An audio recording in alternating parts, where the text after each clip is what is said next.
শাশুড়ি মায়ের কাছ থেকেই এই রান্নাটা শেখা। কাতলা মাছের এই সিম্পল ভাপা রেসিপিটা তোমাদের দেখতেই হবে, না হলে কিছুই না, একটা ভালো রেসিপি অজানা থেকে যাবে। কাতলা মাছ প্রথমে 5খানা নিয়ে নিয়েছি।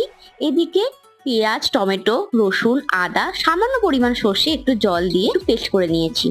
এবার মাছগুলোকে ম্যারিনেট করব। তার জন্য আগে থেকে তৈরি করা পেস্ট, টমেটো কুচি, 2 চামচের মতো টক দই, সামান্য পরিমাণ নুন, 1 চামচ হলুদ গুঁড়ো, হাফ চামচের মতো লঙ্কা গুঁড়ো, 1 চামচ ধনে গুঁড়ো আর হাফ চামচ জিরে গুঁড়ো, কাশ্মীরি লাল লঙ্কা গুঁড়ো, বেশ খানিকটা পরিমাণ সর্ষের তেল দিয়ে 8 ঘন্টার মতো ভালোভাবে মাখিয়ে রাখবো। কিছু কাঁচা লঙ্কা চিড়ে দেবে। কাঁচা লঙ্কা সর্ষের তেলের ওপরই মাছটার টেস্ট কিন্তু নির্ভর করবে। কড়াই জিরে আর এলাচ দিয়ে আগে থেকে ম্যারিনেট করা মাছ দিয়ে দাও। বারবার এপিট ওপিট করে হালকা ভাবে নাড়িয়ে নাও মাছগুলো, যাতে না ভেঙে যায়। মিডিয়াম ফ্লেমে ঢাকা দিয়ে দিয়ে এই রান্নাটা করো।